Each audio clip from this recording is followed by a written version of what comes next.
अस्सलाम। मैं एलेक्स मुझे की वीडियो देख रहा था। इसका नाम है brutally honest advice for mental toughness और इसके अंदर काफ़ी मज़ेदार पॉइंट्स कवर हुआ हैं।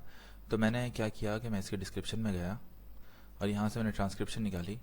ट्रांसक्रिप्शन मैंने चैट जीपीटी को दी और मैंने उससे कुछ ना क्वेश्चंस और कुछ गाइड्स निकलवाई हैं। ये पूरी ट्रांसक्रिप्शन मैंने उसको दी हुई है और मैंने उसको वो क्या दिया, प्रॉम्प्ट क्या दिया, give me a guide from this transcript, don't miss any point, mention each line in bullet list है आज का टॉपिक। फिर इंशाल्लाह ताला हम लोग ऊपर जाएंगे और वहाँ से अपनी गाइड प्रॉपर स्टार्ट करेंगे। सबसे पहले आप कुछ भी पढ़ते रहोगे और आपकी ज़िंदगी में वो चीज़ इम्प्लीमेंट ही नहीं हो रही होगी, मतलब अभी आपकी ज़िंदगी में उस चीज़ की इंपॉर्टेंस इतनी ज़्यादा नहीं होगी, प्रायोरिटी पे नहीं होगी, और आप वो लेक्चर सुन रहे हो, वीडियोस देख रहे हो, और इसको बोलते हैं टॉक्सिक प्रोडक्टिविटी।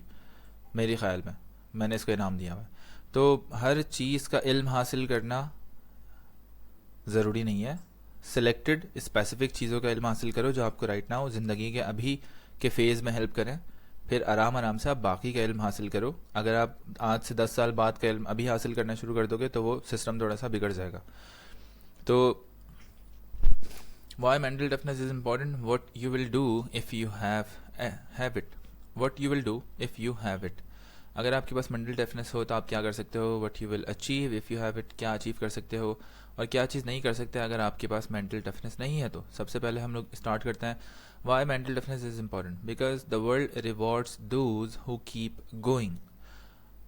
फेलियर के बाद भी जो आगे चलता रहता है उसको यहाँ पे तो वर्ल्ड लिखा हुआ है लेकिन अल्लाह ताला मेहनत करने वाले को रिवॉर्ड करता है। Life is not fair, effort is. नहीं, ये बात मैं इतना नहीं मानता। अल्लाह ताला जो भी आपके साथ कर रहा है वो सब कुछ फेयर है अल्हम्दुलिल्लाह, और एफर्ट करने को अल्लाह ताला बहुत ज़्यादा इनकरेज करता है। You will face rejection, delays, setbacks and pain. यहाँ पे मैं आपको बोलूँगा कि जो जिस ज़िंदगी के जिस भी मरहले से आप गुजर रहे हो वहाँ पे देखो कि अल्लाह ताला का कौन सा नाम एक्शन में है या आ सकता है और आपकी हेल्प कर सकता है। फ़र्ज़ करो आप बीमार हो तो आप अशाफ़ी को बुलाओगे या सलामू को बुलाओगे। आपको हिफाजत चाहिए तो आप या हफीज़ू को बुलाओगे। आपको रिस्क चाहिए तो आप या रज़ाक़ू को बुलाओगे। तो उनको ना अल्लाह ताला को अगर आप मेन नाम से पुकारो और एक स्पेसिफिक काम के लिए ना पुकारो तो ये थोड़ा सा ना आप लेयर्स के अंदर नहीं जा रहे। आप ऊपर ऊपर का काम कर रहे हो कि अल्लाह ताला ये देते हैं, अल्लाह ताला ये देते हैं, लेकिन क्या दे दें, किस तरह से दे दें, क्या क्या होगा, आप क्या करोगे, अल्लाह ताला ने क्या करना है, क्या असबाब बनाए आपके लिए, क्या वसीले बनाए। जब तक आप इन चीज़ों पे गौर नहीं करोगे ना तो आपको कभी भी अपनी दुआ मांगने के फ़ौरन बाद कबूल होते हुए नज़र नहीं आएगी। आपकी दुआ जैसे ही आप मांगते हो फ़ौरन से कबूल हो जाती है, बस आपको वो नज़र नहीं आती कि कबूल किस फॉर्म में हुई है, कैसे मिलेंगे वो पैसे, कैसे होगी मेरी शादी, कहाँ से आएगा मेरा शौहर या बेगम, किस तरह से। ये पूरी चीज़ ना आप प्लान नहीं कर रहे होते डिटेल्स में जाके, और आप बस ऊपर ऊपर की जनरल दुआएं मांग रहे होते हो और कोई एक्शन भी नहीं ले रहे होते। तो ये बहुत इंपॉर्टेंट पॉइंट है कि आप यहाँ से ये दुआ मांगने का तरीका सीख लें। तो इधर जितने भी चीज़ें हैं, रिजेक्शन, डिलेज और ये सेटबैक्स और पेन, ये सब कुछ रियलिटी में कुछ भी नहीं है। अगर आप अल्लाह ताला से कनेक्टेड हो ना, आपको पता चल जाएगा कि अल्लाह पाक आपको क्यों रिजेक्ट करवा रहे हैं, अल्लाह पाक यहाँ पे क्यों डिले करवा रहे हैं, ठीक है, अल्लाह पाक यहाँ पे क्यों सेटबैक कर रहे हैं, पेन में क्यों आपको ऐड किया हुआ है, कौन सा किस टाइप का पेन है, मुझे क्या सिखाना चाह रहे हैं या मुझसे क्या बातें कर रहे हैं अल्लाह ताला। आपको ये सारी चीज़ें देखना ज़रूरी है, तो आपकी लाइफ बहुत ज़्यादा हलवा हो जाएगी, बहुत आसान हो जाएगी। आपको ये मेंटल टफनेस और ये सब कुछ चीज़ों की ज़रूरत नहीं पड़ेगी। देखो उस बंदे को मेंटल टफनेस की क्या ज़रूरत है जिसके साथ अल्लाह ताला है, उसकी शहरक से भी ज़्यादा करीब। बस आपको ये फील करना है, आपको उससे मांगना है, और आपको फिर तवक्ल भी होना चाहिए कि हाँ वो देगा। नहीं भी दे रहा तो उसमें भी मेरी भलाई होगी। जिस हाल में भी रखा हुआ अल्हम्दुलिल्लाह, बहुत शुक्रिया, मुझे नहीं चाहिए और बहुत सारे पैसे। अल्लाह पाक जब जब ज़रूरत होती है ना आप हमेशा पूरी कर देते हैं। मुझे कहीं पे भी जाना होगा, मुझे कुछ खाना पीना होगा, बस मैं आपको ये बता दिया करूँगा इंशाल्लाह ताला, असबाब बनाना। हाँ, फिर उसके बाद जब मैं आपको बताऊँगा तो आप हमेशा मुझे देते हैं, हमेशा मुझे देता है। और मैं इतना बड़ा बेवकूफ़ हूँ क्या, मेरे सामने वो चीज़ आती है, मेरे सामने वो मसले का सलूशन मौजूद होता है, लेकिन मैं उस चीज़ को अवेल नहीं कर पा रहा होता क्योंकि मैं उस चीज़ के लिए वो बंदा नहीं बन पाया, अभी तक तैयार नहीं हुआ। ये मैंने बहुत नोट किया कि अल्लाह पाक ने मेरे काम ना 6-6 महीने पहले से निकाल के रखे हुए होते हैं और वो मेरे सामने वो काम घूम रहे होते हैं, लेकिन मुझे वो आंखें नहीं होती मेरे पास या कान नहीं होते जो सुन लूँ उन अपॉर्चुनिटीज़ को या उन आंखों से देख लूँ उनको और उसके ऊपर एक्शन लूँ और अपना मसला सॉल्व कर लूँ। तो लंबी मैं खुद कर रहा होता हूँ। दुआ मांगने के बाद दुआ आपकी फ़ौरन से कबूल हो जाती है। ये मैं आपको बता रहा हूँ, लिख के रख लो। आप छोटी छोटी चीज़ों के अंदर दुआ मांगना शुरू करो। बोलो अल्लाह पाक मुझे ना दूध सोडा पीना है, जैसा कि आ गया दूध सोडा यहाँ पे हमारे पास रखा हुआ ऑलरेडी। अल्लाह पाक नहीं दिया, किसी की कोई औकात नहीं है कि वो दूध सोडा मेरे घर पे यहाँ पे इस जग के अंदर तक पहुँचाए विदाउट अल्लाह पाक के हुक्म के। जब आप इस चीज़ के ऊपर बिलीव करते हो ना तो फिर ये mental toughness, discipline, procrastination, focus, इस तरह की कोई भी प्रॉब्लम्स आप बोलोगे यार ये एग्जिस्ट ही नहीं करते। मेरे ख्याल में काफ़ी सारे लोग इस चीज़ को ऑलरेडी फील कर चुके होंगे, वो इन चीज़ों से बाहर आ चुके होंगे। अगर आप में से कोई आ चुका है तो मुझे बताइएगा। हम्म, अल्हम्दुलिल्लाह। You will feel mental toughness is what separates people who keep building through pain from those who pause and start over every month. बहुत सारे लोग ऐसे होते हैं जो कोई भी काम स्टार्ट करते हैं, पहला प्रॉब्लम आता है और उनके पास इतनी एनर्जी नहीं होती कि वो उस प्रॉब्लम के ऊपर से गुजर के चले जाएं, उसको सॉल्व करके चले जाएं। वो वहीं पे फंस जाता है। वो हेल्प के लिए कॉल करना शुरू कर देते हैं कि यार मेरी हेल्प करो, मुझे बताओ कोई, यार मेरी ज़िंदगी फंस गई है। वो अपनी हेल्प नहीं कर रहे होते, वो दूसरों को बुला रहे होते हैं और वेट कर रहे होते हैं कि कोई और बंदा आएगा और उनकी हेल्प करेगा, उस सिचुएशन से उनको निकालेगा। और ना वो अल्लाह ताला से हेल्प मांग रहे होते हैं, ना वो अल्लाह ताला से ये हेल्प मांग रहे होते हैं कि अल्लाह पाक मुझे बताएं कि मैं क्या करूं, मुझे भी बताएं कि मैं क्या करूं, आप भी करें, आप भी मुझे इस प्रॉब्लम से निकालें और मुझे आइडियाज़ दें कि मैं इस प्रॉब्लम से खुद को किस तरह से निकालूं आपकी हेल्प के साथ। तो हम लोग ना दुआओं में प्रॉपर एग्जैक्टली डिटेल ऐड नहीं करते। हम लोग बस ये बोलते हैं अल्लाह पाक इस प्रॉब्लम से मुझे निकाल दें। आगे क्या होगा दोस्त? अल्लाह पाक आपके साथ हैं और अल्लाह पाक बोले हाँ चलो निकलते हैं इस प्रॉब्लम से, और आपको अपॉर्चुनिटी भेजी है आपके पास, अल्लाह पाक ने बंदा भेजा, कोई वीडियो दिखा दी इंस्टाग्राम पे, कोई रिक्शे के पीछे कुछ लिखा हुआ है आपको दिखा दिया, लेकिन आपने वो देखा ही नहीं, आपने इग्नोर कर दिया उसको। तो अल्लाह पाक आपसे ना 24 घंटे इस तरह से कम्युनिकेशन कर रहे होते हैं, आपके कानों में अजान की आवाज़ें आ रही होती हैं, आओ कामयाबी की तरफ, आओ कामयाबी की तरफ। तो बहुत सारी चीज़ें ना ऑलरेडी आपके साथ हो रही होती हैं, रहमान की रहमत बरस रही है आपके ऊपर। बस मुझ जैसे मत बनना जिसकी 30 साल के बाद ना आंखें खुल रही हैं, थोड़ा सा जल्दी फोकस कर लेना, रहमान से थोड़ा जल्दी करीब हो जाओ। अगर मैं शुरू में 20 साल 25 साल की एज में रहमान से करीब होता, अल्लाह ताला से रियल में करीब होता। हूँ तो मैं हाफिज़, लेकिन मैं एग्जैक्टली अल्लाह ताला की किताब अपने दिल में लेके घूम रहा हूँ, तरावी पढ़ा रहा हूँ हर साल, लेकिन मैं एग्जैक्टली अल्लाह ताला को नहीं जानता था। इन्ना लिल्लाहि व इन्ना इलैहि राजिऊन। कितनी बड़ी गलत बात है ना, एक हाफिज़ अल्लाह ताला को प्रॉपर तरीके से नहीं जानता, ना उसके नाम पता है, ना उसके नामों के मतलब पता है। नाम तो पता है, मतलब नहीं पता। और कुरान पूरा याद किया हुआ, कुरान का मतलब नहीं पता। तो आप ना मेन काम पे छोड़ देते हो और अजीब व गरीब चीज़ों में पड़ जाते हो जब आपके साथ रहमत बरकत ये सब चीज़ें मामलात नहीं हो रहे होते। आप मेहनत तो बहुत कर रहे होगे मेरी तरह, मैं 12 12 घंटे 16 16 घंटे काम करता रहा, आउटडोर शिफ्ट्स कम्प्लीटली हम लोग, मतलब पूरे टाइम लोग वीडियोस बना रहे हैं, धूप में हम लोग कड़कती धूप में काम कर रहे हैं, बॉडी बिल्कुल चूर चूर हो जाया करती थी। अच्छा काम कर रहे हैं, 20 20 25 25 हज़ार रुपये आ रहे हैं कि शूट से एडिट भी करके दे रहे हैं, सब कुछ चल रहा है। लेकिन जब मैंने अल्लाह ताला के करीब हुआ तो यार वो सारे की सारी मेहनत 12 घंटे 16 घंटे मुझे नहीं पता कि कहाँ चली गई। मैं 1 2 घंटे काम कर रहा होता हूँ मुश्किल से दिन में, अपनी फैमिली के साथ होता हूँ, मैक्सिमम 4 घंटे काम कर लिया, 6 घंटे 8 घंटे काम कर लिया, लेकिन वो काम इतना आसान हो चुका है अब अल्लाह ताला से करीब होने के बाद।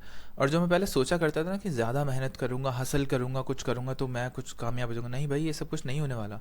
अल्लाह पाक आपके दिमाग में वो आइडियाज़ डालता है, आपके बराबर में से सोना निकल के चला जाएगा, आपको पता नहीं चलेगा। अगर अल्लाह पाक ने आपको वो इल्म नहीं दिया तो। सेम यही चीज़ मेरे साथ भी हुई थी कि मैं स्कूल इंस्टाग्राम स्क्रॉल कर रहा था, मेरे सामने अलेक्सर मुझे आया, कैप पहना हुआ है, स्कूल लिखा हुआ था उसके ऊपर।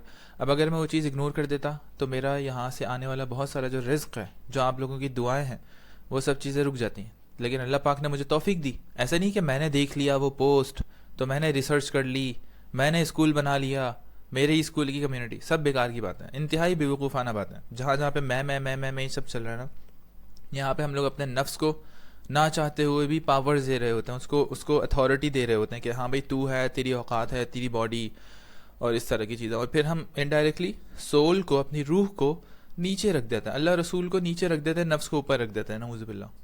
और यहीं से फिर मामलात ख़राब होना शुरू होते हैं। नफ्स हमें ऐसे कंट्रोल करती है और फिर हमें ऐसे जहन्नुम की तरफ लेके जाती है। स्लो स्लो हमें सुलाती रहती है, ज़्यादा खाना खिलाती रहती है, ज़्यादा पानी पिलाती रहती है, हमारी हेल्थ ख़राब करती है, जंक फूड खिलाती है, नमाज़ें छुड़वाती है, हम लोगों से चीख के बात करवाती है। बिल्कुल ना, जो गुस्सा उस्सा सब कुछ निकलता है ना, वो मैं ईगो से निकलता है कि मुझे क्यों तुमने ऐसा बोला, मुझे क्यों ऐसा बोला, काइंड ऑफ। अगर आप अपनी ये पूरी की पूरी चीज़ खो दो, आप बिल्कुल अल्लाह ताला के हवाले कर दो अपने आप को, हर चीज़ को। अल्लाह पाक जो भी चीज़ आ रही है ना मेरी तरफ, जो भी बुरे जुमले अच्छे जुमले सब आप देखें, मैं आपका बंदा हूँ, मैं आपके तरीके से ज़िंदगी गुजारूँगा। तो आपको बहुत सारा सुकून मिलेगा। आगे चलते हैं। Mental difference is what separates people, ये हो गया। Without it your potential dies half way, not because of lack of talent but lack of emotional endurance. ठीक है, ये एक बिल्कुल सी नॉर्मल सा प्रोसेस है ज़िंदगी का कि अगर आपको पॉइंट ए से पॉइंट बी तक जाना है तो बीच में काफ़ी सारे छोटे छोटे प्रॉब्लम्स आपको आते हैं, आप उनको सॉल्व करोगे, पॉइंट बी आपका आ गया। ठीक है, इसमें ऐसा कभी भी नहीं होता कि लोग पॉइंट ए से पॉइंट बी पे जा रहे हैं, पॉइंट ए से पॉइंट बी पे जा रहे हैं, और आप जाने लगे तो अचानक फंस गए और अब उसका कोई सोल्यूशन एग्जिस्ट ही नहीं करता। आप जो लोग जा चुके हैं पॉइंट ए से पॉइंट बी, उनसे पूछो। जो आपकी हेल्प कर रहे हैं, बीच में लेके जा रहे हैं आपको, उनसे पूछो, वो मसला सॉल्व हो जाएगा। लेकिन उसमें परेशान होने की ज़रूरत नहीं है। ये एक अपॉर्चुनिटी होती है अपने अंदर उन प्रॉब्लम्स को सॉल्व करने की जो कि हम लोगों ने अभी तक सॉल्व नहीं की और हमारी नज़रों से वो ओझल रहती हैं। लेकिन इस तरह के मामलात के थ्रू अल्लाह पाक इस तरह की, जो हम लोगों ने, दुनिया वालों ने वर्ड्स बनाए हुए थे ना, ख़राब हो गया, गलत कर दिया, बुरी डील कर ली, बिज़नेस तबाह कर दिया, इस तरह की गलत गलत फ्रेमिंग दी हुई होती, जबकि अल्लाह पाक आपको इन वाक़यात के थ्रू सिखा रहे होते कि मेरे बंदे, तुम यहाँ पे ये चीज़ गलत कर रहे हो, इस चीज़ को ठीक करो। तुम्हारा यहाँ पे बकेट लीक हो रहा है, तुम लीक हो रहा है, तुम कब तक किस तरह से जमा करोगे? तो इसलिए प्रॉब्लम्स के थ्रू गुजारते हैं और आपको एक अच्छा इंसान बना रहे होते हैं जो कि आपने बनने के लिए दुआ की होती है। ठीक है, दुआएं इस तरह से कबूल होती हैं कि अल्लाह पाक आपको एक अलग इंसान बनाने के लिए ना अपॉर्चुनिटीज़ भेजता है। Because every big goal requires boredom tolerance. Success is mostly repetition of the same boring actions. Weak minds chase excitement, tough minds is master repetition. रोज़ रोज़ आके बैठ के वो बिडिंग कर रहे होते हैं, क्लाइंट्स लेकर आ रहे होते हैं, बातें कर रहे होते हैं। तो ये सारी की सारी चीज़ें, ये बोरिंग जो लोग होते हैं ना वही कर सकते हैं, जिनको कदम कदम पे पार्टी चाहिए होती है या उनको एक्साइटमेंट चाहिए होती है। उनसे ये काम पैसे कमाने वाला नहीं हो पाता। Mental toughness helps you stay focus while when results are invisible. ये भी बहुत इंपॉर्टेंट चीज़ है कि आपका दिमाग जितना स्ट्रांग होता है उतना ही ज़्यादा जितना आपका दिमाग अल्लाह ताला ने स्ट्रांग किया होता है उतना ही ज़्यादा आप उस टाइम को ईजीली क्रॉस कर लेते हो जिस टाइम पे थोड़ा सा अंधेरा होता है, जहाँ पे रिजल्ट्स नहीं आ रहे होते, रिजल्ट्स आने वाले होते हैं, बहुत टाइम लग रहा होता है, कोई नई चीज़ आप ट्राई कर रहे होते हो, कोई नई चीज़ सीख रहे होते हो। जैसा कि मैंने बहुत सारी चीज़ें की हैं, अल्हम्दुलिल्लाह अल्लाह पाक ने मुझे उसमें कामयाब भी कर दिया, और अगर मैं वो चीज़ें ट्राई ही नहीं करता तो मुझे कामयाबी मिलती ही नहीं। जिस तरह से स्कूल बनाना या अपवर्क चलाना या एजेंसी बनाना अपवर्क के ऊपर, और बहुत सारे इस तरह के काम होंगे जो अगर मैं ट्राई करता ही नहीं और अगर मैं कुछ प्रॉब्लम्स के बाद ही रुक जाता, तो जो फ़ायदा मुझे अभी मिल रहा है उन कामों को करने से, तो वो फ़ायदा मिलता ही नहीं। तो आपको इस फ़ायदे तक पहुंचने के लिए, इन प्रॉब्लम्स को सॉल्व करने के लिए मेंटल टफनेस का होना ज़रूरी है। Ordinary actions done relentlessly create extraordinary outcomes because pain is the price of transformation. ये बेसिक चीज़ें लिखी हुई हैं, आप लोग पढ़ लेना। Because you can not control life but you can control response. ये बहुत इंपॉर्टेंट चीज़ है। People waste energy trying to fix the world. उन्हें लगता है कि दुनिया उनकी वजह से चल रही है, वो नहीं होंगे या वो अपनी एडवाइस नहीं देंगे, वो लोगों को ठीक नहीं करेंगे तो दुनिया नहीं चलेगी। Mentally strong people fix their response to the world. ठीक है, मेंटली स्ट्रांग जो लोग होते हैं वो अपना रिस्पॉन्स जो वो दुनिया को दे रहे हैं, भले ज़बान के थ्रू, थॉट्स के थ्रू, गुमान के थ्रू, उस चीज़ को फिक्स करते हैं। अच्छा, वर्ल्ड की जगह आप अल्लाह ताला लगा सकते हो यहाँ पे, ये अक्सर ये कर रहा होता है। Mentally strong people fix their response to the, I don't know यहाँ पे लगेगा नहीं लगेगा, that gives them internal stability even in external chaos। जब बाहर उनके शोर शराबा चल रहा होता है, बहुत रश चल रहा होता है, तो वहाँ पे उनको इंटरनल स्टेबिलिटी मिलती है। और ये मैंने खुद अपने कैरेक्टर के अंदर नोट किया कि पहले जहाँ पे मेरे औसान ख़ता हो जाया करते थे, मैं हवास बाख्ता हो जाया करता था और मेरे इमोशंस बिल्कुल अनकंट्रोल्ड हो जाया करते थे, और या तो गुस्सा आ जाया करता था, या तो पैनिक, या तो एनजाइटी, या तो सांस ख़राब हो गई, या तो कुछ भी डिफरेंट तरह की फीलिंग्स हर कोई अलग अलग फील कर रहा होता है। लेकिन अब जो मुझे सारे के सारे इमोशंस मिल रहे होते हैं ना, तो मैं उनको इजीली कंट्रोल कर लेता हूँ अल्हम्दुलिल्लाह, और वो उसका क्रेडिट जाता है अल्लाह ताला को कि उसने मुझे मेंटली स्ट्रांग कर दिया, और माशाल्लाह से अभी मैं और भी मेंटली स्ट्रांग होऊंगा। What you will do if you have mental toughness? You will take consistent action no matter your mood. ये बहुत इंपॉर्टेंट पॉइंट है। You will execute even when you are tired, scared or uninspired. This creates momentum and momentum creates luck. luck का formula यहाँ पे आपके सामने लिखा हुआ है, और भी चीज़ें ऐड होंगी इसके अंदर, लेकिन यहाँ पे एक बेसिक फॉर्मूला लिखा हुआ है। You will stop reacting emotionally. Instead of panic, you will plan. Instead of anger, you will analyze. Instead of excuses, you will execute. ये बहुत मेन पॉइंट्स हैं जो कि बहुत सारे लोग कर रहे होते हैं। एक्सक्यूज़ वाला सीन, एंगर वाला सीन, पैनिक वाला scene. You will become unstoppable. You will no longer need motivation or validation. You will rely on systems, habits and conviction. And of course, अल्लाह ताला पे रिलाई करना है हम लोगों को। You will build self trust. Every time you keep your word to yourself, your confidence compounds. You will move from can I do this, I can handle any thing. ये बहुत वाजह तौर पे मेरे अंदर आपको नज़र आ जाएगा कि मेरे अंदर ये होता है कि भाई हाँ, सब कुछ हो सकता है, मेरे साथ अल्लाह ताला है और मुझे कोई ऐसी चीज़ नहीं बता सकता कोई बंदा कि हाँ मैं अल्लाह ताला के साथ मिलके वो चीज़ नहीं कर सकता, अल्लाह ताला की मदद के साथ वो चीज़ नहीं कर सकता। अच्छा, what you will achieve if you have it, क्या अचीव करते? Career business, you will achieve consistency, clients, money and growth, fitness, health, you will train even when lazy, discipline replaces excuses mindset, you will control emotions instead of emotions controlling you। बहुत सारे लोगों की situation ही होती है, even मेरी भी situation बहुत दफ़ा ही हो जाती है और मैं भी इन चीज़ों को सीख रहा हूँ, ऐसा नहीं है कि मैं बहुत आलिम फाजिल और सब कुछ सीख चुका। Relationships, you will handle conflicts calmly and set strong boundaries, ये मैंने रिसेंटली करना सीखा है और बहुत मज़ेदार चीज़ है।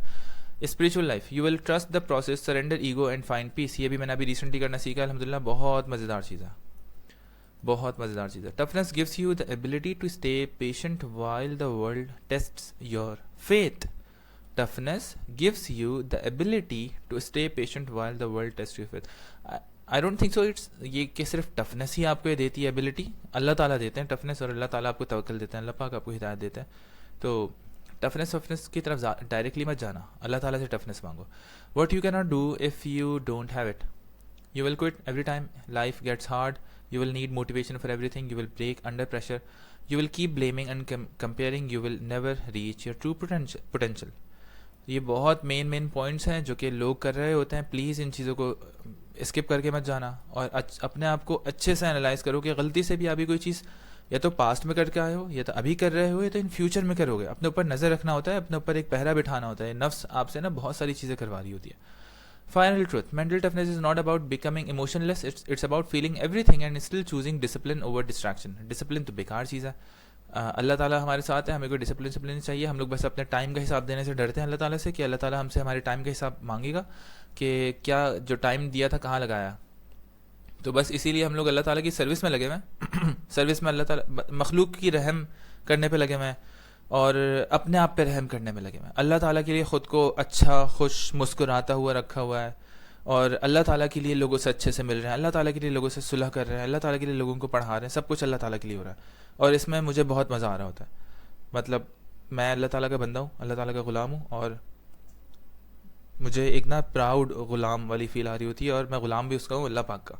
मतलब मुझे ऐसा भी हो रहा होता है, मतलब पूरी एक पावर मिल रही होती है कि हाँ यार मैं अल्लाह ताला का ग़ुलाम हूँ, अल्लाह ताला को बिलोंग करता हूँ। मेरे आसपास मेरी जितनी भी फैमिली है सब अमानत लगने लग गए हैं मुझे कि हाँ भाई ठीक है किसी भी टाइम अल्लाह ताला ले लेंगे। इसमें मैं वो बंदा नहीं बनना चाहता कि अल्लाह ताला ने मुझे एक चीज़ दी, एक अमानत दी, चीज़ बोल रहा हूँ मैं, अमानत दी अच्छी बेगम की शक्ल में, 2 बच्चों की शक्ल में माशाल्लाह से, और मैं उस अमानत ने मुझे बहुत खुशियाँ दी, बहुत बरक़ात दी, अल्लाह ताला ने उनके थ्रू मुझे बहुत बरक़ात और ये सब कुछ चीज़ें दी। मैंने बहुत अच्छा टाइम गुजारा उनके साथ 30 साल।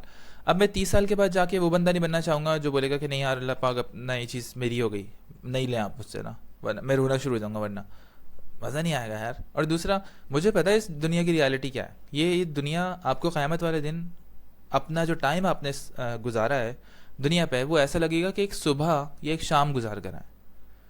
तो अगर मैं उस दिन खड़े होके इस वाली ज़िंदगी को एक सुबह या एक शाम देखूँगा तो ये तो बिल्कुल अजीबोगरीब फेक दुनिया नहीं है। मतलब ये दुनिया बहुत फेक नहीं है कि हमारा जो इंटरेक्शन है ये रियल नहीं है। ये हम लोग जब मर के दोबारा उठाए जाएंगे इंशाल्लाह ताला तो जन्नत में मिलेंगे हम लोग, वो होगा रियल इंटरेक्शन हमेशा के लिए।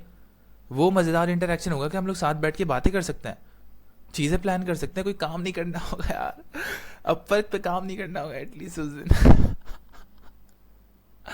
इससे ज़्यादा अच्छी चीज़ और क्या हो सकती है। तो मुझे ना दुनिया काफ़ी फेक लगने लग गई है। हाँ हो सकता है मुझे पैसे बनाने हो, ठीक है बना के दे दूंगा किसी और को, कुछ भी कर लेंगे, ठीक है फ़र्क नहीं पड़ता, बस दूध सोडा चल रहा है, थोड़ा बहुत खाना पीना चल रहा है, जिंदाबाद।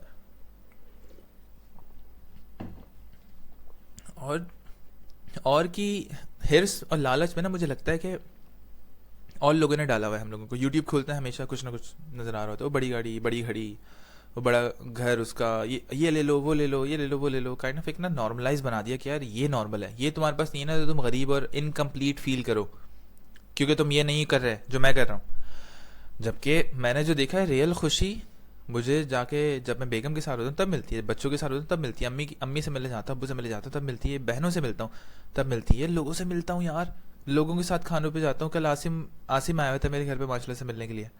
तो रियल खुशी ना आपको लोगों में मिलती है। लोगों के साथ जाके जब आप मोहब्बत से उन्हें देखोगे, मोहब्बत के अल्फाज उन्हें बोलोगे, कोई जला कटा आपके पास आएगा, आपके ऊपर गुस्सा उतारेगा, आप उसको बिल्कुल मोहब्बत से उसको डील करोगे, उसको बोलोगे जानू मैं तुम्हें समझता हूँ कि तुम बहुत गुस्से में हो, इधर आओ मुझे गले लगा लो।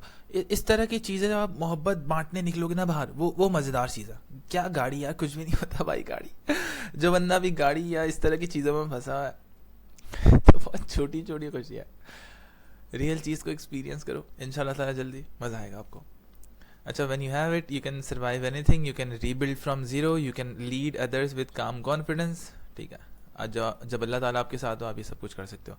When you don't have it even small problems look huge, you will live reacting instead of creating, you will stay trapped in emotional cycles instead of progress. ठीक है, ये सारे के सारे मसले मसाइल हम लोगों ने पढ़ लिया कि भाई मेंटल टफनेस अगर आपके पास होगी तो क्या होगा, नहीं होगी तो क्या होगा। अब हम लोग मेंटल टफनेस की गाइड स्टार्ट करते हैं। ओपनिंग कॉन्टेक्स्ट, जब एलेक्स मुर्मू ने वीडियो स्टार्ट की थी तो उसने बताया speakers mother unexpectedly died on Friday, उनकी अम्मी का इंतकाल हो गया था। आई डोंट नो कि मैं यहाँ पे दुआ पढ़ सकता हूँ नहीं पढ़ सकता, अल्लाह ताला मुझे माफ़ करें, लेकिन अल्लाह ताला पता नहीं, मैं उनको रहम करने की दुआ भी दे सकता हूँ नहीं दे सकता, मगफिरत की दुआ आई डोंट नो, काफिरों के लिए नहीं करनी चाहिए गैस, जितना मुझे अंदाज़ा है मैंने एक पढ़ा हुआ है कि नहीं कर सकता, तो इसलिए फ़िलहाल मैं अभी के लिए रोक रहा हूँ। अगर अल्लाह पाक मुझसे करवाना चाहेंगे तो मुझे दोबारा याद आ जाएगा, मैं दोबारा कर लूँगा। चलो, this event led to deep reflection on mental toughness, clarification, grieving is not bad, मतलब अगर आप किसी का सोग मना रहे हो इस्लामिक बाउंड्रीज़ के अंदर रह के तो वो बुरा नहीं है। आप सल्लल्लाहु अलैहि वसल्लम भी अपनी अम्मी के कब्र मुबारक पे बैठ के बहुत ज़्यादा रोए थे एक मरतबा कि उनकी दाढ़ी तर हो गई थी। अच्छा, बहुत मज़ेदार टॉपिक, ये दाढ़ी तर होने वाला जो रोना है ना, आज तक मुझसे नहीं हुआ था, और मैं जाके ताकरात में आंखें भेज भेज के आधा आधा कतरा आंसू निकाल के रो के समझता था कि ओ बस मफरत हो गई, ठीक है ना, आंसू निकल तो गया, और रोना नहीं आता था। मस्जिद में लोग रो रहे हैं चीखें मार मार के, बहुत सारे लोग नहीं रो रहे होते, मैं भी नहीं रो रहा होता था, नहीं रोया जा रहा मुझसे, वो कनेक्शन ही नहीं बन रहा, वो फीलिंग ही नहीं आ रही वो। अच्छा, जब मेरा अभी दूसरा बेटा हुआ ना माशाल्लाह से, तो मैं गाड़ी में बैठ के वापस घर आ रहा था और मैंने सोचना शुरू किया कि यार सुबह हम लोग निकले हैं, बेगम एडमिट हुई हैं, और उसके बाद से लेके अभी तक के जितने भी मामला हैं वो कितने मज़ेदार तरीके से अल्लाह पाक ने करवाएं, एक के बाद एक के बाद एक खुशखबरी, ऐसे ये भी ठीक हो गया, ये भी ठीक हो गया, बच्चा भी ठीक है, अम्मा भी ठीक है, ये वाला टेस्ट भी पास हो गया, अम्मा चलना भी शुरू हो गई। मतलब इतनी खुशखबरियाँ मुझे मिल रही थी कि मैं पूरे रास्ते नाजुमा से लेकर नागन चुरंगी तक मैं रोते हुए आ रहा था, और ज़िंदगी में पहली मरतबा मेरी दाढ़ी गीली हो गई थी पूरी, और ये घर आके मैंने नोट किया। तो ये चीज़ें ना, इसलिए बता रहा हूँ आपको कि मेरी दाढ़ी गीली हुई थी इसलिए नहीं, इसलिए बता रहा हूँ कि ये रियल है। मुझे लगता था कि ये फेक है, अल्लाह माफ़ करे, फेक नहीं, मतलब मैं सोचता था कि यार मैं भी इस तरह से रोऊं यार किसी दिन, लेकिन अब मैं आपको बताना चाह रहा हूँ कि ये रियल है। आपको सिर्फ और सिर्फ उस इमोशन से कनेक्शन स्ट्रॉन्ग करना पड़ता है। अगर आप अल्लाह ताला के लिए रो रहे हो और अगर आपको रोना नहीं आ रहा है, इसका मतलब कि आप अल्लाह ताला से कनेक्टेड नहीं हो अनफॉर्चुनेटली। उसके लिए आप क्या करो, अल्लाह ताला को जानो, फुरकान कुरैशी ब्लॉग की वीडियोस देखो, तलत मज़हर की वीडियोस देखो, साहिल अदीम सर की वीडियोस देखो, जिसकी वीडियोस देखनी आप देखो, अल्लाह ताला को पहचानो और डीप डाउन जाओ। सिर्फ ये नहीं करो अल्लाह अल्लाह अल्लाह, नहीं भाई, अल्लाह ताला के और भी नाम है, अल्लाह ताला। और बार बार सेम सिनेरियोस नहीं सोचो कि अल्लाह पाक ने ठीक है मुझे ने दूध सोडा पिला दिया, अल्लाह पाक ने दूध सोडा पिला दिया, रोज रोज ये सोचते रहेंगे अल्लाह पाक ने मुझे बॉडी दी भाई आगे भी तो बढ़ो, और क्या क्या कर रहे हैं अल्लाह पाक। आप बोलते हो कि अल्लाह पाक रब्बुल मशरिक़ैन और रब्बुल मग़रिबैन, और आपको पता ही नहीं है रब्बुल मशरिक़ैन रब्बुल मग़रिबैन ने क्या क्या बनाया हुआ आपके लिए, क्या क्या चल रहा है। तो एक्सप्लोर करो और फिर रोज रोज उस चीज़ पर सुबहान अल्लाह अल्हम्दुलिल्लाह अल्लाहु अकबर पढ़ने का आपको मौका मिलेगा। जितना ज़्यादा आप अल्लाह ताला को जानोगे, अल्लाह ताला की क्रिएशंस को जानोगे कि क्या क्या अल्लाह पाक ने किस किस तरह से बनाया है, आप कितने पावरफुल गॉड की मखलूक को माशाल्लाह से कितने ज़्यादा हम लोग खुशकिस्मत हैं कि हम लोग आप सल्लल्लाहु अलैहि वसल्लम की उम्मत में एक मुसलमान घराने के अंदर पैदा हुए हैं यार। मतलब हमें पका पकाया दीन प्लेट में मिला है, अल्लाह माफ़ करे प्लेट में बोलूँगा नहीं बोलूँगा, लेकिन हमें पका पकाया दीन, बल्कि पका पकाया भी नहीं बोल रहा, हमें दीन मिला है कि हम लोग पैदा हुए, हमारे कान में अजान दे दी किसी ने यार, इससे बड़ी नेमत और क्या होगी। माशाल्लाह माशाल्लाह। तो अल्लाह पाक ने ना ऑलरेडी हमारे लिए इतने सारे काम आसान कर दिए हैं, और ये बहुत बड़ी रहमत है रहमान की। बहुत बड़ी रहमत है। अल्लाह माफ़ करे, इमेजिन करो अगर मैं कोई अंग्रेज़ होता, 25 30 35 40 साल के बाद जाके मुझे कुछ होश आता, इस्लाम कबूल करता, थोड़ा बहुत ऊपर ऊपर से स्टडी किया या अंदर भी चले गया, कितना टाइम बाकी बचा होगा। और वो जो ज़िंदगी के इतने सारे मोमेंट्स थे विदाउट इस्लामिक टीचिंग्स जो मैंने गुजारे हैं, कितने डार्क होंगे यार। अल्लाह ताला के बगैर कैसे, मतलब अल्लाह ताला को जाने बगैर कैसे गुजार लिया उसने 40 साल। मैं तो इवन एक दिन भी इमेजिन नहीं कर सकता, मैं तो मर जाऊंगा कि मुझे अल्लाह ताला की याद नहीं आ रही है। अल्लाह ताला उस दिन, मतलब 24 घंटे हमारे साथ है ना। तो खैर, कहाँ थे हम लोग? Grieving is not bad. तो हम लोग शुरू हुए थे कि आप सल्लल्लाहु अलैहि वसल्लम भी याद करते थे उनको जो जिनका इंतकाल हो गया, और वो बोलते थे कि मैं अभी कोई ऐसा जुमला नहीं बोलूँगा जो कि अल्लाह ताला को नापसंद हो।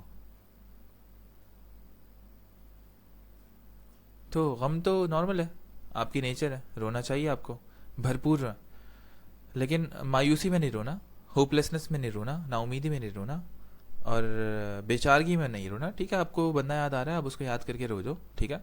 अल्लाह पाक की अमानत है, अल्लाह पाक ने वापस ले लिया, अल्लाह पाक से दुआ करो, आपको सब्र देगा और आगे बढ़ेंगे।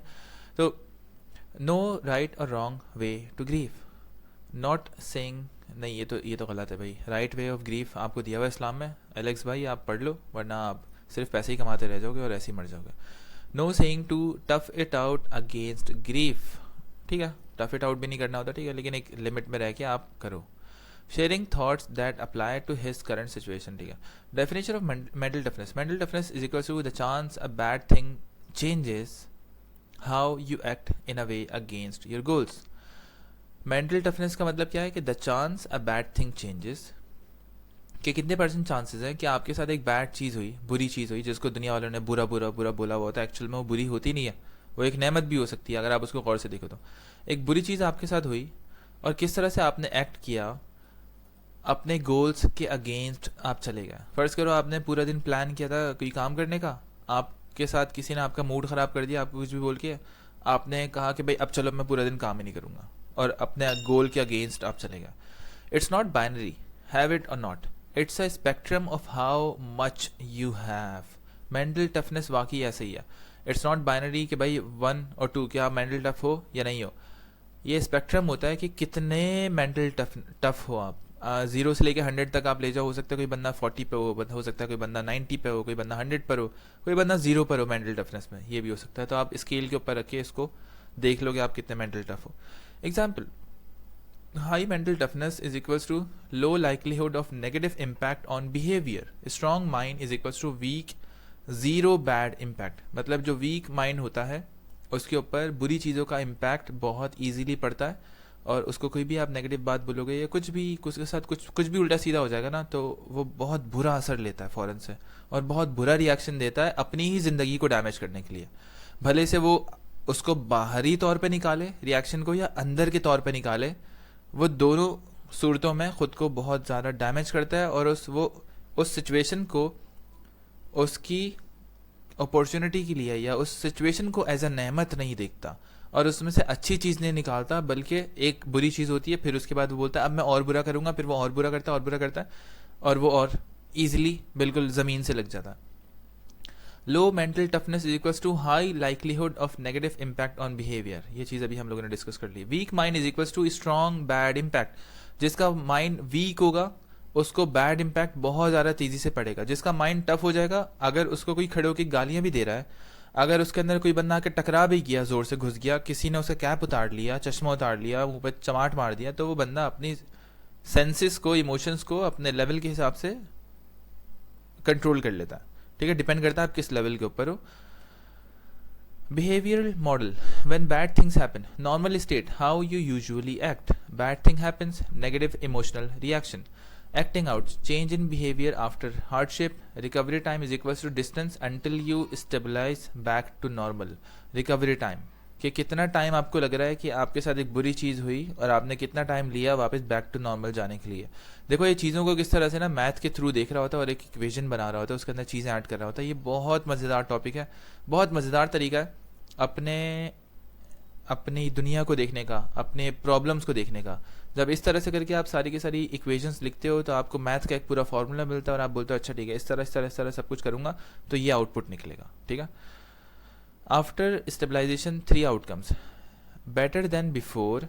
क्या अब स्टेबलाइजेशन के बाद पहले से अच्छे हो, पॉजिटिव ग्रोथ वाला इम्पैक्ट आया है आपके ऊपर, आपने कुछ सीखा है उससे, या नो चेंज इम्परवियस कि बस आपने वो टाइम निकाला और कोई भी चेंज नहीं आया, या वर्ड्स परमानेंटली कि आपने उसमें से कोई नेगेटिव चीज़ निकाल ली, नेगेटिव चेंज आ गया उसके अंदर से आपने और नीचे लेके चले गया खुद को।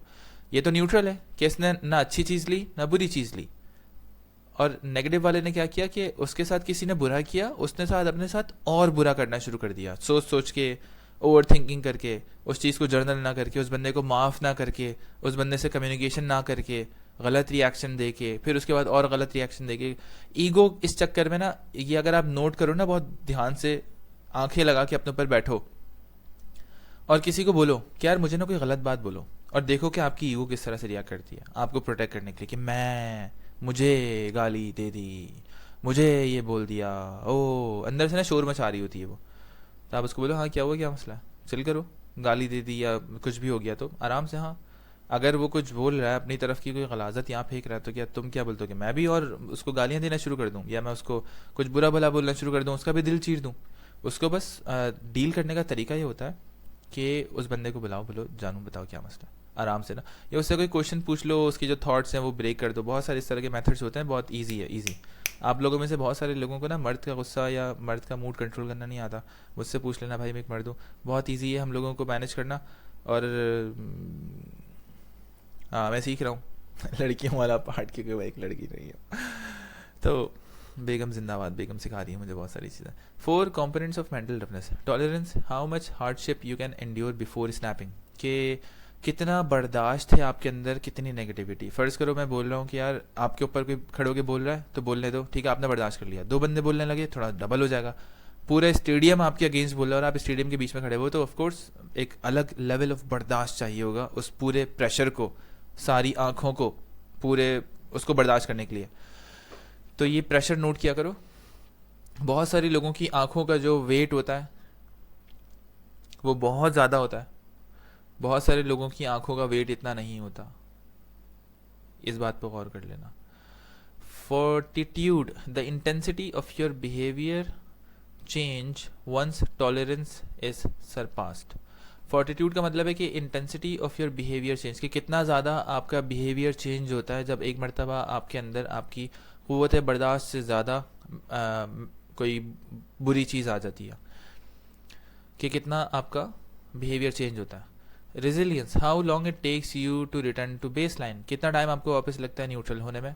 Adaptability, whether your new baseline is better, the same or worse than before. फिर उसके बाद आप क्या करते हो कि जब आपकी बेस लाइन है, कोई आपके साथ प्रॉब्लम हुई, आप उस प्रॉब्लम को समझ गए, ठीक है, तो बेस लाइन और प्रॉब्लम बराबर बराबर है, बेस लाइन ने उस प्रॉब्लम को सॉल्व कर लिया, मतलब आपका जो मेंटल टफनेस का लेवल है वो ये चल रहा है और आपके पास प्रॉब्लम आती है इस लेवल की, आप उसको सॉल्व कर लोगे।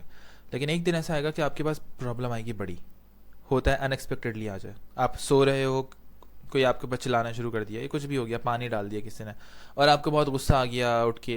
बहुत सारी सिचुएशंस होती हैं जहाँ पे आप तैयार नहीं भी होगे तो आपके ऊपर एक प्रॉब्लम आ गई, ठीक है। अब मेंटल टफनेस के ऊपर से प्रॉब्लम आ गई और इसने हमें थोड़ा सा हिला दिया, तंग कर दिया, थोड़ा सा परेशान कर दिया, हफ्ते 2 हफ्ते के लिए, भले से दिनों के लिए। ये चीज़ इस तरह से होती है कि पहली प्रॉब्लम में आपको 1 साल लगेगा डील करने में, दूसरी प्रॉब्लम में 6 महीने, फिर 1 दिन, फिर 6 महीने, फिर 6 सेकंड, फिर 1 सेकंड, फिर उसके बाद आपको फ़र्क पड़ना ही बंद हो जाएगा, वो चीज़ और स्ट्रांग हो जाएगी, इंप्रूव हो जाएगी। मैं आपको इसको समझाता हूँ और ज़्यादा। जैसे आपने इस लेवल का प्रॉब्लम आया, आपकी बेस लाइन अभी यहाँ पे सेट थी, नेक्स्ट टाइम आपकी बेस लाइन यहाँ पे सेट हो जाएगी, क्योंकि अब आप इस प्रॉब्लम को समझ चुके हो। ये प्रॉब्लम जब दोबारा से आएगा ना, इस बड़ा प्रॉब्लम, तो आप इसको इजीली हैंडल कर लोगे, क्योंकि पहले हो चुका है, आपने पहले से खुद को समझा दिया कि भाई ये चीज़ हो रही है। अब बार बार ना बेवकूफ़ों की तरह उसके ऊपर इमोशनली हमें अटेंशन नहीं देनी, वहाँ पे उसकी एनर्जी नहीं देनी उस चीज़ को, ठीक है। हम लोग उस चीज़ को इंटरनल डायलॉग के थ्रू सॉल्व करेंगे कि यार ये चीज़ हो रही है, फला फला बंदा कर रहा है, ऑफ कोर्स गलत बात कर रहा है, मेरे ऊपर वो बात अप्लाई भी नहीं हो रही, बोलने दो, अल्लाह ताला उसको हिदायत दे। और ऐसा नहीं कि एक ही दफ़ा में बोलने में हो गया, भाई सांस अटक जाती है, पूरा ऐसे लगता है कि सांस नहीं आ रही हो, दिल अजीब अजीब हो रहा। बार बार करो अपने साथ, बार बार वो डायलॉग करते रहो, पेपर पे लिख लो, और पेपर पे लिख के फिर उसको फाइनल जिस तरह से आपने एक्ट करना है वो भी लिखो कि भाई जब मुझे कोई बंदा चीख के बात करता है मुझसे, तो मैं इस तरह का रिएक्शन देती हूँ, और उसको अपनी रियलिटी बनाओ, बार बार रिपीट कर करके उसकी तस्बीह पढ़ो, और अल्लाह ताला से भी दुआ करो कि अल्लाह पाक मुझे इस चीज़ में कामयाबी दे कि जब भी मुझसे कोई नेगेटिव तरीके से बात करे तो मैं उसको मोहब्बत से जवाब दे सकूँ। ठीक है, अल्लाह पाक मुझे इस तरह आप सल्लल्लाहु अलैहि वसल्लम के बोलने का जिस तरह से अंदाज़ था, जिससे लोग उनसे मोहब्बत किया करते थे, मुझे वो तरीका सिखा, मुझे वो अल्फाज सिखा जो हमें बोलने की इजाज़त है। इस तरह की दुआएं आप करो। तो आप समझ गए कि आपके पास बड़ी प्रॉब्लम आई, आपकी बेस लाइन अब ये वाली सेट हो जाएगी। अच्छा, कुछ लोगों के साथ ऐसा होता है कि उनकी बेस लाइन यहाँ पे सेट है, बड़ी वाली प्रॉब्लम आ गई। अब बड़ी प्रॉब्लम है ना, उनकी बेस लाइन को और नीचे दबा दिया। अब नेक्स्ट टाइम छोटी प्रॉब्लम भी आके ना उनको और नीचे दबा देगी, फिर और छोटी प्रॉब्लम आएगी और नीचे दबा देगी, तो वो नीचे ही नीचे दबते रह जाते हैं। कुछ लोग ऐसे होते हैं उनकी बेस लाइन बिल्कुल भी नहीं हिलती, वो कुछ भी नहीं सीखता है, ना कुछ नेगेटिव अडॉप्ट करते हैं ना कुछ पॉजिटिव, और वो वहीं पर रहता है। छोटी प्रॉब्लम आएगी इजीली सॉल्व कर लेंगे, नॉर्मल प्रॉब्लम आएगी सॉल्व कर लेंगे, बड़ी प्रॉब्लम आएगी फंस जाएंगे, लेकिन वो बड़ी प्रॉब्लम दोबारा से आएगी फिर दोबारा फंस जाएंगे, फिर बड़ी प्रॉब्लम दोबारा आएगी दोबारा फंस जाएंगे, ऊपर नहीं जाएंगे यहाँ से। अच्छा, मेरा तरीका ये माशाल्लाह से मैं इस तरह से कर रहा होता हूँ कि प्रॉब्लम आ गई, ठीक है, सॉल्व कर लिया, समझ गया उसको, वक्ती झटका लगा, कोई मसला नहीं, आराम से खुद को सेटल कर लो, हो गया, सेटल हो गया। अब जब दोबारा ये बड़ी बड़ी प्रॉब्लम आ रही है तो अब मेरी बेस लाइन वहाँ पे सेट हो चुकी होगी और मैं उसको कर लूँगा। तो अब मैं बेस लाइन को ना उठाता रहता हूँ, ऊपर ऊपर ऊपर लेके जा रहा हूँ, ताकि छोटे जो प्रॉब्लम्स आ चुके हैं वो डील करना आ गए ना मुझे, बस एक मरतबा एक इमोशन फील कर लिया, एक झटका फील कर लिया, अब दोबारा दोबारा बार बार फील नहीं करूँगा। अडॉप्टेबिलिटी हो गया, whether your new baseline is better the same or worse than before. Component number 1, tolerance. अच्छा, ये जो वीडियोस मैं आपको बता रहा हूँ, ये जो तेज़ तेज़ मैं चलते हुए जा रहा हूँ, ये कॉन्सेप्ट्स बहुत ज़्यादा डिटेल्ड हैं, अलग अलग से आपको इनके ऊपर बैठ के सोच विचार करना पड़ेगा। अगर आप खुद के इन बड़े बड़े प्रॉब्लम्स को टाइम नहीं दे रहे, एनर्जी नहीं दे रहे, थॉट नहीं दे रहे, डायरी में बैठ के जर्नल नहीं लिख रहे, इंटरनल डायलॉग नहीं कर रहे, अल्लाह ताला से दुआएं नहीं कर रहे, लोगों को इसके बारे में पढ़ा नहीं रहे, तो आपका ये टॉपिक कभी भी अच्छा नहीं हो सकता। ठीक है, बहुत कम चांसेस है। तो कोई भी चीज़ सीखो तो उसको पढ़ाया करो फ़ौरन से, और उस चीज़ को पक्का कर लिया करो, वरना एक ही दफ़ा में ये वीडियोस देखने के बाद प्लीज़ ये मत सोचना कि यार आपको ये पूरा का पूरा इल्म मिल गया और आपने इम्प्लीमेंट भी कर लिया। बार बार ये चीज़ें देखनी होती है और बार बार इन थॉट्स को टू डू लिस्ट टाइप बना के ना कि किन किन चीज़ों के बारे में सोचना है उसमें रखा करो, और अपने आप को एक एक थॉट देते रहा करो, बार बार उसके बारे में सोचते रहा करो। 5-5 मिनट 10-10 मिनट सोचना भी काफ़ी है। ठीक है। Component number 1, tolerance, define as how much hardship number / duration you can endure before behaviour changes. कि कह रहा है कि भाई कितनी ज़्यादा मुसीबतें, फ़र्ज़ करो आपके ऊपर 2 मुसीबतें आ रही हैं तो आप टूट रहे हो या इमोशनल रिएक्शन दे रहे हो, या आपके ऊपर 5 मुसीबतें आ रही हैं तो आप इमोशनल रिएक्शन दे रहे हो, या आपके ऊपर 10 मुसीबतें आ रही हैं तो नंबर कितना है उसका। फिर उसके बाद ड्यूरेशन क्या है, हर एक मुसीबत की ड्यूरेशन क्या है, क्या छोटी छोटी मुसीबत हैं या बड़े बड़े लंबे लंबे इम्तिहान आते हैं, क्या है। तो कितने आपके ऊपर आए परेशानियाँ और कितने लंबे अरसे के लिए आए, ये इसने फार्मूला बता दिया है यहाँ पे। इससे आपकी निकल जाएगी टॉलरेंस, कि भाई कितनी टॉलरेंस है आपके अंदर। How long is your fuse, जिस तरह से लाइट में फ्यूज़ होता है उसकी एग्जांपल दी थी इन्होंने, कि कब जाके आपकी वो बत्ती गुल हो जाएगी, कब जाके आपका शॉर्ट सर्किट हो जाएगा।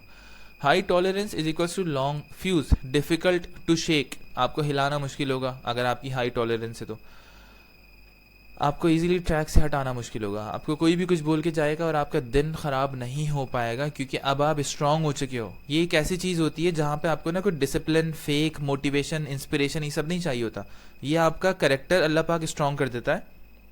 तो ये चीज़ें ऑटोमेटिकली हो रही होती हैं, मतलब आपको पता भी नहीं चलेगा कब आप लोगों के कड़वे जुमले पी के आगे निकल जाओगे और आपको पता ही नहीं चलेगा। और पीना भी नहीं होता, बस आपको रियलिटी समझ में आ जाती है कि यार बेचारा किसी परेशानी से गुजर रहा है और वो भी चाह रहा है कि मैं भी वैसे ही परेशान फील करूँ जिस तरह से वो कर रहा है, तो वो आप ना मुझ पर थोप रहा है और मैं नहीं थोपूंगा, मेरी जान इधर आओ मैं तुम्हारी हेल्प करूँ, हाँ मुझे तंग मत करना, दोबारा बदतमीजी नहीं करना। आप बाउंड्री सेट करते हो, प्यार से उनको समझाते हो, या तो अगर वो बिल्कुल ही फारिग बंदा है तो बाउंड्री सेट करो और अपनी नज़रों के सामने से हटाओ, या तो उस जगह से हट के कहीं और चले जाओ।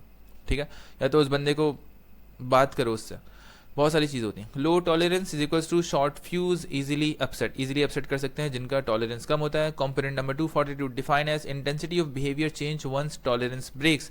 जब आपका टॉलरेंस ब्रेक हो जाता है तो आप कितना इंटेंसिव रिएक्शन दे रहे हो, कोई हल्का सा मुल्का माइल्ड सा रिएक्शन दे रहे हो या बहुत खतरनाक रिएक्शन दे रहे हो। Examples, high fortitude is equals to small reaction, take a walk, calm quickly.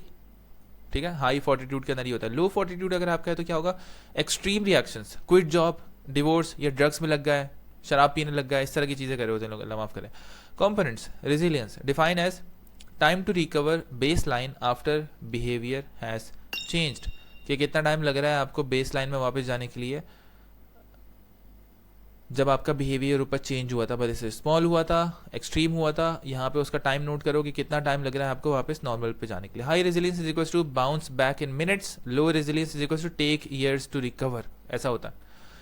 अच्छा, शुरू में मुझे बहुत टाइम लगता था, लेकिन अब मुझे इतना टाइम नहीं लगता बाउंस बैक करने में। तो वक्त के साथ साथ आपकी ये चीज़ें इवॉल्व हो रही होती हैं। और अगर आप इसका बेसिक सा सिंपल सा फॉर्मूला अपने आप से पूछो तो ऑफ कोर्स जितनी ज़्यादा परेशानियों के थ्रू आप गुजरते हो उतना ज़्यादा आपकी ये सब चीज़ें इंप्रूव हो रही होती हैं, रेजिलियंस वगैरह। मतलब एक बंदा जो 100 प्रॉब्लम्स के थ्रू गुजरा है उसकी रेजिलियंस उस बंदे के मुकाबले में बहुत अच्छी होगी जो कि सिर्फ 10 प्रॉब्लम के थ्रू गुजरा है। और ज़रूरी नहीं कि नंबर का गेम है कि भाई प्रॉब्लम के थ्रू गुजरना है तो उसको एनालाइज भी करना है, देखना भी अल्लाह ताला ने क्या सिखाया है, नेक्स्ट टाइम क्या नहीं करना, उसे सीखना है, बेस लाइन स्ट्रॉन्ग करनी है, अपनी बेस लाइन ऊपर लेके जाना है, ये सब चीज़ें करनी होती हैं। Reflection and resilience question, does recovery time is equal to measure of reflection on resilience. Question, does recovery time is equals to measure of love for someone lost? Conclusion, you don't need to suffer long to prove love. हाँ, आपको बहुत ज़्यादा long suffering की ज़रूरत नहीं है to prove love. Reasonable people would not want loved ones to suffer. Why partly choose how long we suffer? We partly choose how long we suffer. खैर ये उसकी वीडियो का कोई पॉइंट होगा। Component number 4, adaptability, defined as how new baseline compares to old baseline, कि जो आपने new baseline set की है वो कंपेयर टू ओल्ड बेसलाइन से कैसी है, इंप्रूवमेंट आई है, न्यूट्रल है, या तो और ज़्यादा ख़राबी हो गई है। Higher baseline is equal to stronger. Positive trauma means कि आपने कुछ पॉजिटिव सीखा उससे। I don't know positive trauma ज़िंदगी में पहली मरतबा वर्ड सुना हूँ, ये सही भी है नहीं है। Same baseline unaffected. Lower baseline is equal to worse off negative trauma आ गया आपको। Key notes, trauma is equals to permanent change in behavior due to a bad event. Permanent change in behavior due to bad event. जिंदगी में पहली मरतबा trauma की definition पढ़ रहा हूँ, पता था कि क्या होता है लेकिन ये डेफिनेशन से बहुत आसानी से समझ में आ गया। Trauma can be positive growth, negative declining. Bottom line, trauma can be a force for good if we let it. आपका ट्रॉमा जो है वो अच्छाई में तब्दील हो सकता है, फोर्स में तब्दील हो सकता है अगर आप उसको प्रॉपर तरीके से चेंज करना चाहो। अगर आप पहले से ही सोच के बैठे हो कि नहीं मेरे साथ तो गलत ही हो रहा है, तो वो आपको गलत ही लगेगा, आपकी आंखें गलत ही दिखाएंगी, आपके साथ गलत ही होता रहेगा। अगर आप बोलो कि नहीं मेरे साथ सही ही हो रहा है, जो हो रहा है अल्लाह पाक करे, अल्लाह पाक मुझसे बहुत मोहब्बत करते हैं, तो आपको हर चीज़ में सही नजर आएगा, रहमतें बरकतें और ब्लेसिंग्स नजर आएंगी, आपको रहमान एक्शन में नजर आएगा, आपको रहीम एक्शन में नजर आएगा। लिटरली आप ना रोने लग जाओगे, ये यहाँ से आपके रोने का स्टार्ट होता है कि आप रोने लग जाते हो कि अल्लाह पाक ऐसे कैसे हो रहा है कि ये दुनिया किस तरह से चला रहे हैं। आप साथ साथ में आप मुझे भी देख रहे हैं, मेरी एक एक ज़र्रे एक एक सांस 24 घंटे, 30 साल का हो चुका हूँ मैं, आपने मुझे किस तरह से यहाँ तक पहुँचाया अल्लाह पाक। तो ना आपकी आंखों में आंसू आना शुरू हो जाता है कि एक छोटी से छोटी प्यास, छोटे से छोटा टेम्परेचर पानी का, ठंडा पानी फ्रिज में रखा हुआ है, दूध की बोतलें रखी हुई हैं, कल सुबह नाश्ते के लिए पैसे, मतलब सब कुछ अल्लाह पाक जो कर रहे होते हैं आपके लिए। और मैंने 30 साल गुजार दिए इन चीज़ों को नोटिस किए बगैर, इतनी शर्मिंदगी और इतना अफसोस हो रहा होता है कि। और पता है एक और मज़ेदार चीज़ कि हमें ना हर मोमेंट में ज़िंदगी के रिस्क मिल रहा है। किस फॉर्म में? सांस की फॉर्म में। हाँ, ये रिस्क होता है। फ़र्ज़ करो मेरी सांस बंद हो जाए, और क्या चाहिए? खाना चाहिए अब मुझे, क्या मुझे पानी चाहिए अब मुझे सांस चाहिए, ज़िंदगी चाहिए, मुझे लाइफ चाहिए, मुझे वो लाइफ ऑफ गेम वापस आना मुझे भाई। तो आपको ना हर पल हर सेकंड आपको ये रिस्क मिल रहा होता है, आप पे रहमान रहम कर रहा होता है। आप इस चीज़ को नोट करो, आपकी आंखों में खुद ब खुद आंसू आना शुरू हो जाएंगे।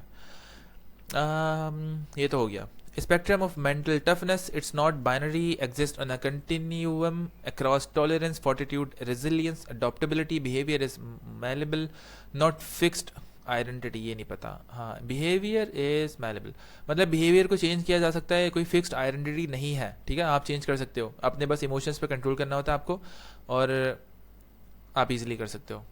Real life examples, 10 on 10 mental toughness ideal, huge tolerance, almost nothing bothers them, minimal behavior change when it does, rapid recovery, adaptability, get stronger each time life happens for them not to them। मेरे ख्याल में मेरे साथ ये scene है, मैं आपको बता रहा हूँ। मैं खुद ये चीज़ें नोट कर चुका हूँ कि एक दफ़ा मैं रात में सोने के लिए जा रहा था और मेरे कमरे में अंधेरा और सामने ना एसी की लाइट चल रही थी, और मैं उस लाइट को खड़े होकर भी देखता रहा, और मेरे दिमाग में उस टाइम पे अल्लाह पाक ने थॉट डाली कि यार मेरी ज़िंदगी में उस टाइम पे बड़े बड़े प्रॉब्लम्स चल रहे थे। मैं अल्लाह ना करे कि आप में से कोई उस चीज़ से गुजरे। तो वो प्रॉब्लम्स गुजर रहे थे और मैं नोट किया मैंने कि यार हर प्रॉब्लम के साथ साथ ही मैं कितना स्ट्रांग होता जा रहा हूँ। मैं कितना स्ट्रांग होता जा रहा हूँ मीन्स अल्लाह पाक मुझे कितना स्ट्रांग करते जा रहे हैं। और हर मर्तबा ऐसा लगता है कि यार यही फाइनल बला है, लेकिन फिर उससे बड़ी बला आ जाती है, फिर उसको मारते हैं, उसके लेवल पे पहुंचते हैं, फिर समझ में आता है यही फाइनल बला है, उसको मारते हैं, उसके लेवल पे पहुंचते हैं, फिर लगता है यही फाइनल बला है। यही चल रहा है। तो बलाएं आना ख़त्म नहीं हुई, बस मुझे बलाओं को मारना आ गया। अब जो बला मुझे नहीं मारना आती वो अल्लाह ताला की मदद के साथ थोड़ा टाइम लगा के बला को मार देता हूँ, या जो भी मिशन होता है वो सक्सेसफुल हो जाता है, और फिर बाकी नीचे वालों को बता देता हूँ, या अपने साथ वालों को बता देता हूँ। नीचे वाले तो अजीब ही वर्ड है। अपने साथ वालों को बता देता हूँ कि यार इस काम को मैंने ऐसे किया, अगर तुम लोगों को करना हो तुम लोग भी कर लेना। तो mental toughness weakest middle range examples, ये तो बहुत बार बार चीज़ें रिपीट हो रही हैं। Path to improvement, step 1, rate yourself on each of the 4 attributes, identify weakest link, work on that specific behaviour. How to improve each component, low tolerance, अच्छा practice not giving power to things, be more upset about losing control than the event itself. इस चीज़ के ऊपर आपको अफसोस करना चाहिए कि आपका कंट्रोल लूज क्यों हो गया भाई, क्यों आपने ज़ोर ज़ोर से किसी से बातें की, क्यों आपने किसी को गलत वर्ड्स बोले, क्यों आपने किसी का दिल दुखाया, या क्यों आपने एक्शन से किसी को नुकसान पहुंचाया। आपको उस चीज़ पे होना चाहिए कि यार ये मेरे नफ्स ने मुझे कितना आउट ऑफ कंट्रोल कर दिया था कि मैं अपने हवास खो दिए। मैंने बिल्कुल ऐसा लग रहा था कि मेरा रिमोट किसी और के पास है और वो मुझे रिमोट से कंट्रोल कर रहा है। इस तरह से होता है बहुत मरतबा।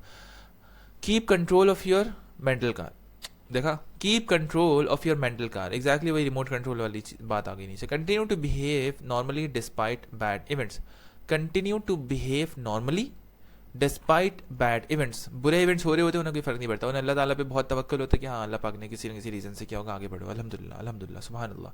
वो ये पढ़ते पढ़ते आगे निकल जाता है। ये मेरे साथ हो रहा है, मैं आपको बता रहा हूँ माशाल्लाह से, तो ये चीज़ रियल है। Low fortitude, recognise behaviour change early, behaviour change आप अर्ली से रिकग्नाइज कर लो। Avoid slippery slope bad leading towards, ये चीज़ नहीं करो कि जैसे ही आप किसी बुरी सोच में पड़ते हो ना, तो आप अपने आप को सोचते हुए जब सोचोगे तो आपको समझ में आ जाएगा कि नेगेटिव थॉट्स कब सोच रहे हो आप, और जैसे ही नेगेटिव सोचने लगो फ़ौरन गर्दन पकड़ लो।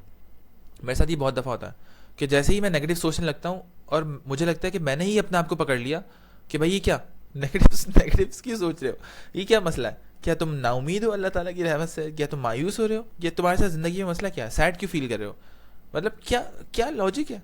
या तो सांस लेना बंद कर दो फिर सैड फील करो, मतलब अगर इतने ही नाखुश या नाशुक्रे हो तुम तो मैं बिल्कुल भी इजाज़त नहीं देता कि मैं बिल्कुल भी बुरा फील करूँ। हाँ, गम करना किसी के बारे में वो एक अलग है, लेकिन गम भी एक लिमिटेड माइंडसेट के साथ होता है कि उसको याद करके मैं रो रहा हूँ, ठीक है, इस बात का गम नहीं है कि उसको अल्लाह ताला ने मुझसे ले लिया। तो stop negative snowball effect bye catching your self. अगर आप छोटी नेगेटिविटी को नहीं पकड़ते तो वो बड़ी नेगेटिविटी बन जाती है, फिर उससे बड़ी नेगेटिविटी, फिर उससे बड़ी नेगेटिविटी। तो इस चीज़ को आपने स्नोबॉल इफेक्ट को रोकना होता है। Remind your self consequences if you continue bad behaviour, अगर आपने ये बैड बिहेवियर कंटिन्यू रखा तो अपने आपको कॉन्सिक्वेंसेज आप रिमाइंड करा सकते हैं। Low resilience, focus on returning to baseline fast, दोबारा से नॉर्मल होने की कोशिश करो रिगार्डलेस ऑफ फीलिंग्स, और इसके तरीके निकालो कि किस किस तरह से आप वापस आ सकते हो। इन चीज़ों के ऊपर अलग से रिसर्च करो, इन चीज़ों के ऊपर अलग से रिसर्च करो।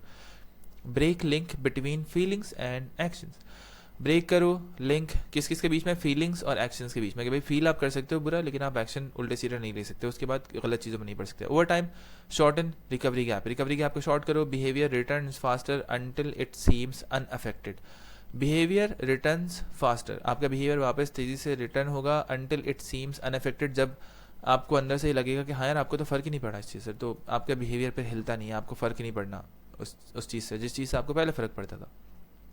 इस चीज़ की प्रैक्टिस से आप परफेक्ट हो जाओगे। सिर्फ आपको प्रैक्टिस करनी है और अपना आपको इस तरह की सिचुएशंस के थ्रू गुजारना है। ज़रूरी नहीं कि आप ये सिचुएशंस रियल में किसी से डांट खाओ, अपने किसी दोस्त के साथ सिनेरियो कर लो, ठीक है, अपने किसी दोस्त को बोलो कि यार तू ना मुझसे एक्टिंग कर और मुझे ना ऐसी आराम आराम से प्यार प्यार से डांटना शुरू कर, आराम आराम से हम इसको थोड़ा और एक्सट्रीम पे हार्ट पे लेके जाएंगे, लेकिन ना प्रैक्टिस करते हैं कि गुस्से को, किसी और की नेगेटिविटी को किस तरह से बर्दाश्त करना है। ये मैं अपने दोस्तों के साथ करते हुए आया हूँ। एग्जैक्टली इस चीज़ के लिए नहीं किया, लेकिन मैंने आई कॉन्टैक्ट के लिए किया था कि हम लोग चश्मा उतार के रेस्टोरेंट में बैठ जाया करते थे और एक दूसरे की आंखों में देखा करते थे, क्योंकि मुझसे आई कांटेक्ट नहीं होता था उस टाइम पे। मैंने उसको कहा यार जब तक हमारा जिंगर आ रहा है ना मेरी प्रैक्टिस करवा दो। तो आप कर सकते हो अपने दोस्तों के साथ भी। Ask how can this bad thing serve me, low adaptability, ठीक है। Ask how can this bad thing serve me, इसकी जगह मैं आपके बोलूँगा कि यहाँ पे अल्लाह ताला आपको क्या सिखाना चाह रहे हैं, यहाँ पे अल्लाह ताला का क्या मैसेज है, यहाँ पे अल्लाह ताला आपसे क्या कम्युनिकेट करना चाह रहे हैं, किन लोगों से आपको बचा रहे हैं, किस तरह की चीज़ों से आपको इन फ्यूचर में बचा रहे हैं, क्या बता रहे हैं कि कौन सी गलती थी तुम्हारी जिसकी वजह से ऐसा हुआ और नेक्स्ट टाइम वो गलती नहीं करनी, ठीक है। हर गलती पे, हर चीज़ पे, हर सिचुएशन पे ये पढ़ा करो, रब्बना ज़लमना अनफुसना व इल्लम तग़फिर लना व तरहमना लनकूनन्ना मिनल ख़ासिरीन, कि ए हमारे रब, हमने अपनी जान पे जुल्म किया, हमने अपने नफ्स पे जुल्म किया, रब्बना ज़लमना अनफुसना, हाँ हमने अपने नफ्स पे जुल्म किया, अगर आपने हम पे रहम नहीं किया तो हम नुकसान उठाने वालों में से होंगे, हम खसारा पाने वालों में से होंगे। तो हर चीज़ का ब्लेम अपने ऊपर लो, अपने अंदर की दिल की आंखें खोलो, तीसरी आंख खोलो अपनी, और देखो कि क्या क्या गलत कर रहे हैं हम लोग, और समझ में आ जाएगा कि हर चीज़, आपकी सारी दुआएं ना, ये मेंटल टफनेस और सब कुछ कबूल हो के आपके अंदर ही बैठी हुई हैं, बस आपको उनको अनलॉक करना है। Ask how can this bad things serve me, treat hardships as growth opportunities, ये बहुत अच्छा है कि जितनी भी हार्डशिप्स आ रही होती हैं वो अल्लाह ताला की तरफ से, आपकी तरफ से अपॉर्चुनिटीज़ होती हैं। Use a main character in a movie mindset, recognise shame guilt, ये recognize shame guilt only matter if they help you grow। ये रिकग्नाइज करें कि शेम और गिल्ट तभी मैटर करती है जब ये आपको ग्रो करने में हेल्प कर रहे हो, ठीक है। उसके अलावा शेम और गिल्ट की जो फ्रीक्वेंसी होती है वो बहुत लो होती है, तो आप कभी भी शेम और गिल्ट फील ना करें। अगर आप वो किसी बहुत अच्छे रीज़न के लिए फील कर रहे हैं तो ठीक है, अदरवाइज़ नहीं। Closing reflections. Goal: return to above baseline with deeper understanding, clarification. Not saying to numb feelings, not saying to support suppress grief. बस ये कुछ चीज़ें लिखी हुई नीचे। इंशाअल्लाह ताला हम नेक्स्ट टाइम इसको एडवांस वाली जो गाइड है उसके ऊपर बात करते हैं। इसके ऊपर अगर कोई और बंदा अपनी वीडियो बना के अपना कोई एक्सपीरियंस शेयर करना चाहे तो मुझे बहुत मज़ा आएगा। इसके ऊपर अगर किसी ने कोई सेशन होल्ड करना है प्राइवेट में, सेशन होल्ड करो। गूगल मीट पे फैथम लाजमी लाजमी लाजमी लाजमी लाजमी लगाओ, और मुझे भी रिकॉर्डिंग शेयर करो कि भाई हाँ आज हम लोगों ने प्राइवेट सेशन होल्ड किया इस टॉपिक के ऊपर था, अभी हम में से कौन कौन किस किस चीज़ से डील कर रहा है, और हम लोगों ने ये प्लान बनाया है उन चीज़ों को सॉल्व करने के लिए, और इंशाल्लाह ताला 7 डेज़ में 15 डेज़ के अंदर हम लोग मेंटली टफ हो जाएंगे और ज़्यादा। इमेजिन करो अपनी लाइफ 7 दिन के बाद, 15 दिन के बाद अगर आप इन स्ट्रैटेजीज़ को एक ही दफ़ा में इंप्लीमेंट कर ले तो आपको कोई भी तंग नहीं कर पाएगा। आप बिल्कुल ऐसा लगेगा कि आप स्लाइड के ऊपर मक्खन लगा के फिसलते हुए जा रहे हो, ईजी, कोई एफर्ट नहीं करनी पड़ती यार, बिल्कुल लो एफर्ट काम हो रहा होता है। अल्लाह ताला के हवाले कर देते हो आप सारी की सारी चीज़ें, और अल्लाह पाक हमेशा की तरह इन चीज़ों को देख रहा होता है। बस अभी तक भी वही देख रहा था, बस आपको अभी तक अंदाज़ा नहीं था कि अल्लाह पाक ही चला रहे हैं दुनिया, आप नहीं चला रहे, नऊज़ुबिल्लाह। तो अल्लाह ताला के हवाले करो, अल्लाह ताला पे तवक्कल करो हर चीज़ के लिए, और इन चीज़ों को एक दफ़ा सीखो, थोड़ा सा और डिटेल में जाओ। इस गाइड को देखने के बाद ऐसा नहीं है कि आप इस टॉपिक की पूरी नॉलेज हासिल कर चुके हो, इसके अलावा आप यूट्यूब पर वीडियोज़ भी देख सकते हो, बुक्स भी पढ़ सकते हो, पॉडकास्ट भी देख सकते हो, आपस में डिस्कशंस भी कर सकते हो, और कभी भी ये मत समझना कि हाँ मेंटली टफ हो चुके हो, ठीक है। किसी भी चीज़ के बारे में ये मत समझना कि आपको वो चीज़ 100% आ चुकी है। हमेशा उसके अंदर मार्जिन रखा करो, ताकि जब कभी कोई आपको चैलेंज करे, कोई नई चीज़ सिखाना चाहे तो आप उससे लड़ने ना लग जाओ, आपकी ईगो बीच में ना आ जाए, ठीक है। अपना ख्याल रखें, अल्लाह हाफिज़।